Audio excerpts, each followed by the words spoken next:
नमस्कार, चित्रा काटकर किचन मध्ये तुमचं सर्वांचं खूप स्वागत करते। कसे आहात मंडळी? बरे आहात ना?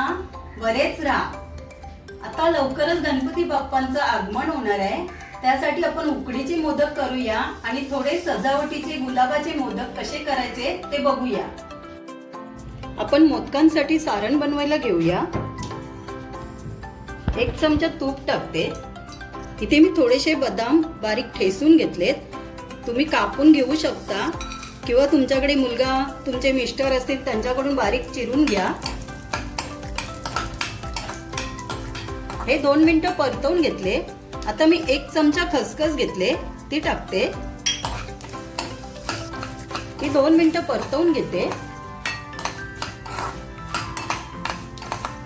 गॅसची फ्लेम मी मीडियम ठेवले। इथे बदामाचा रंग बदललाय, बदाम छान खरपूस भाजून झालेत। आता आपण याच्यामध्ये खोबरं घालूया। 1 वाटी खोबरं घेतलंय। खोबरं घेताना खोबऱ्याच्या वाटीचं खालचं काळं खोबरं घेऊ नका।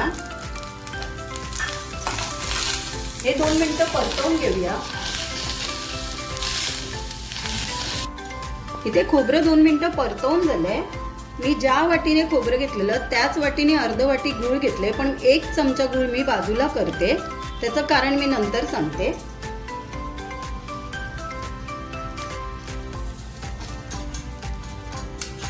खोबरं घेताना वाटी दाबून खोबरं घ्या आणि गूळ घेतानाही वाटीला दाबून घ्या, म्हणजे तुम्हाला तुमचं माप परफेक्ट होईल। आता इथे हे गूळ आपलं छान मिक्स करून घेऊया आणि खोबरं 2 मिनिटं परतवून घेतल्याने खोबरं खवट वगैरे लागत नाही। इथे मीडियम गॅसवरती 7 ते 8 मिनिटं झाली सारण परतवून। सारण जास्त कोरडं पण नाही करायचं, नाही तर ते कडक होणार मोदक करायला, आणि ओलसर पण नाही ठेवायचं, मध्यम प्रकारचं करायचं। तुम्ही बघू शकता इथे आता हे आपलं पारंपरिक सारण तयार झाले। याच्यामध्ये तुम्ही केशरच्या काड्या टाकू शकता, वेलची जायफळची पूड टाकू शकता। इथे मी वेलची किंवा जायफळ टाकलं नाही, कारण मला इथे स्ट्रॉबेरीचं सिरप टाकायचं आहे। इथे मी स्ट्रॉबेरीचं सिरप 2 चमचे टाकते।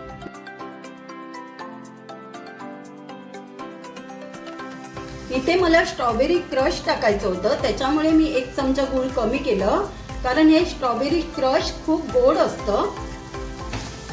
आता आपण हे एकजीव करून घेऊया। इथे हे सारण 2 मिनिटं परतवून कोरडं करून घेतले। आता गॅस बंद करूया। आता आपण पिठाला उकड घेण्यासाठी गॅसवरती टोप ठेवलाय, त्याच्यामध्ये मी पाण्याचं प्रमाण दाखवते। हा 1 टोप पाणी घेतलंय।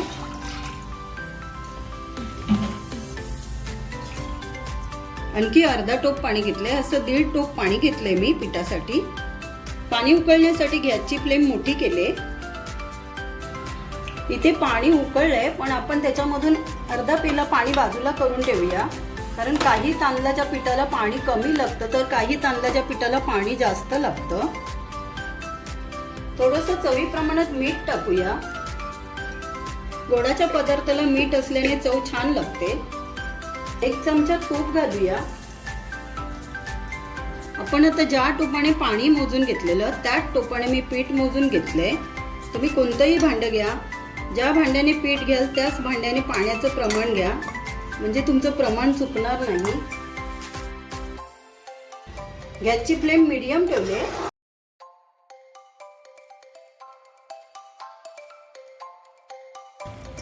इथे तुम्ही 2 चमचे दूधही घालू शकता।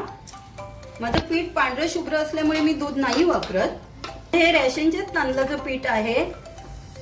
तांदूळ धुताना 4-5 वेळा धुवून घ्यायचे, म्हणजे त्याच्यातला तांदळातला टास कमी होतो आणि पीठही शुभ्र होतं। तुम्ही कोणत्याही तांदळाचं पीठ घेऊ शकता। तरीही मोदकासाठी आंबेमोर तांदूळ दळले तर आणखी मोदक छान होतात। इथे मी 1 चमचा कॉर्नफ्लॉवर पीठ घेतले। हे मी बेंडिंगसाठी घेतले, हे मोदकांसाठी नाही घेत, पण आपल्याला रोज मोदक बनवायचे म्हणून मी कॉर्नफ्लॉवर पीठ घेतले।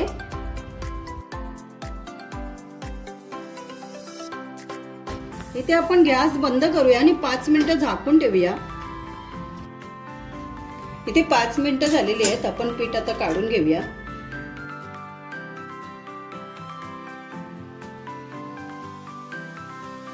इथे मोदकाचं पीठ गरम असतानाच आपल्याला मळायचंय, तर तुम्हाला असं हाताने मळायला होत नसेल तर असं पेल्याला पाणी लावून घ्या आणि असं पीठ मोडून घ्या. थोडं थंड झालं की हाताने मळा.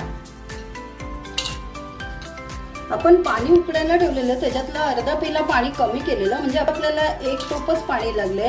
1 टोप पीठ तर 1 टोप पाणी लागलेलं आहे. असं पाण्याचा हात लावून फक्त मळून मळून घ्यायचं, पाणी घ्यायचं नाही, फक्त पाण्याचा हात लावायचा.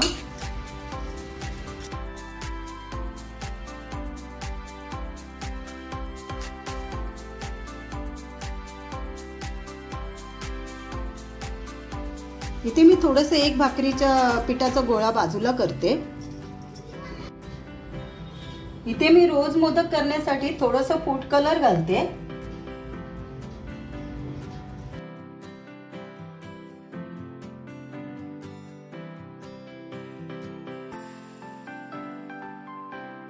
मी पिठामध्ये कलर घालून पीठ मळून घेतलंय, पण तुम्हाला कलरचेच करायचे असतील तर पाण्यामध्येच फूड कलर घाला. मला ते थोडा वेगळे करायचे आहेत मोदक म्हणून ते व्हाईट पीठ पाहिजे, त्याच्यासाठी मी पाण्यात कलर घातला नाही. इथे मी पिठाचे गोळे करून घेतलेत. तुम्हाला किती मोठे मोदक पाहिजे त्या प्रमाणात तुम्ही पिठाचे गोळे करा. इथे आपण पाण्यामध्ये हात घालून घेऊया आणि असं हातावर पीठ घुसळून घेऊया. तुम्ही पाण्याऐवजी हाताला तेल लावून घेतलं तरी चालेल, पण मला पाणीच जमतं. तारी करून घेऊया वाटीसारखी.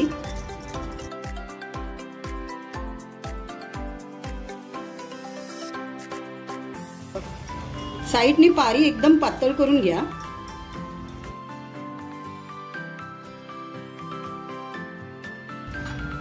एक चमचा सारण भरूया. परत पाण्याचा हात लावते. एक बोट आतमध्ये ठेवून साईडने असं बोटाने दाबून पारी बनवून घ्या.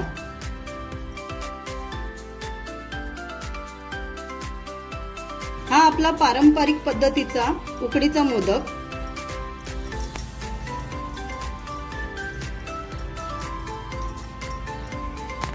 असं गोल गोल करून वरचं पीठ काढून टाका.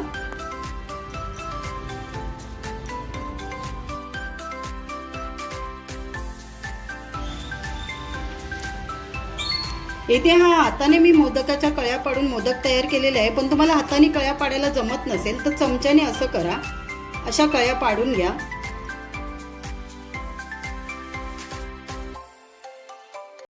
चमच्याला असं पाण्यात भिजवून घ्या आणि असं हलक्याशा कळ्या पाडून घ्या.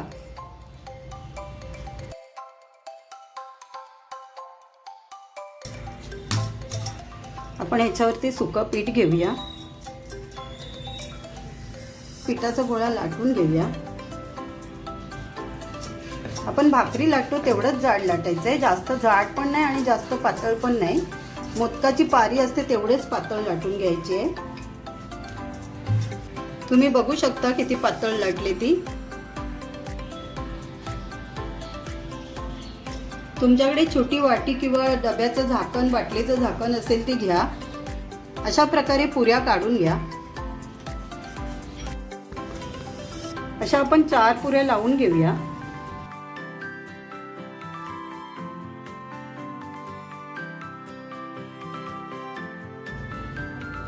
आता इथे थोडंसं प्रेस करा. पाण्याचा हात घेऊन असं प्रेस करून घ्या.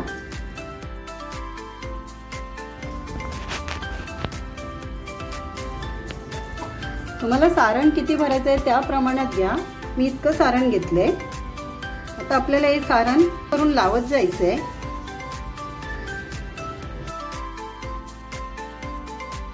आता आपण ही पारी आहे ती अशी त्याच्यावर फोल्ड करून घेऊया आणि हलकीशी अशी प्रेस करून घेऊया. आता आपण असं फिरवून घेतलंय. आता आपल्याला इथे परत पाण्याचं बोट घ्यायचंय. ह्या पारीजवळ परत थोडंसं पाण्याचं बोट घेतलंय मी. आता आपल्याला हे फक्त हलकंसं असं फोल्ड करत जायचंय. इथे हे मी सारण थोडं पुढे सरकवते आणि इथे परत मी थोडं पाण्याचा हात लावते, कारण पाण्याचा हात लावल्यावरती आपली पारी व्यवस्थित चिपकली जाते.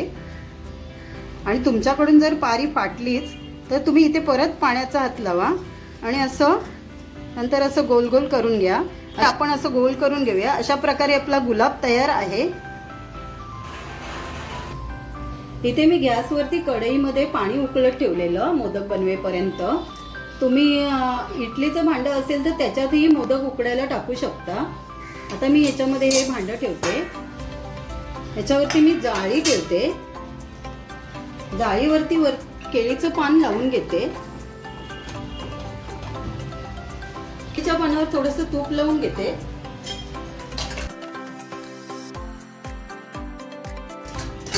इथे आता रोज मोदक आपण लावून घेऊया. तर हे हलकेसे थोडेसे पाण्यातून बुडवून घेऊया.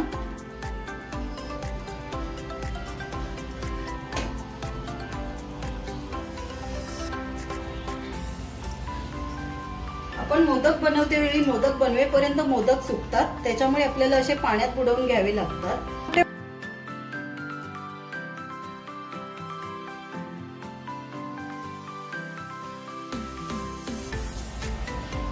इथे सजावटीसाठी आपण केशरची काडी लावूया.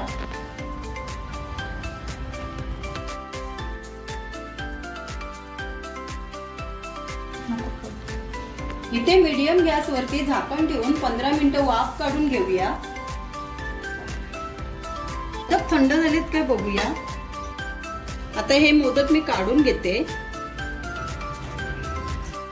अशा प्रकारे आपले रोज मोदक आणि उकडीचे मोदक तयार आहेत. हे मोदक तुम्ही संकष्टी चतुर्थीलाही बनवू शकता. तर ही रेसिपी तुम्ही नक्की ट्राय करा आणि आमच्या चॅनलला सबस्क्राईब करायला विसरू नका. मस्त खा आणि स्वस्त रहा. धन्यवाद.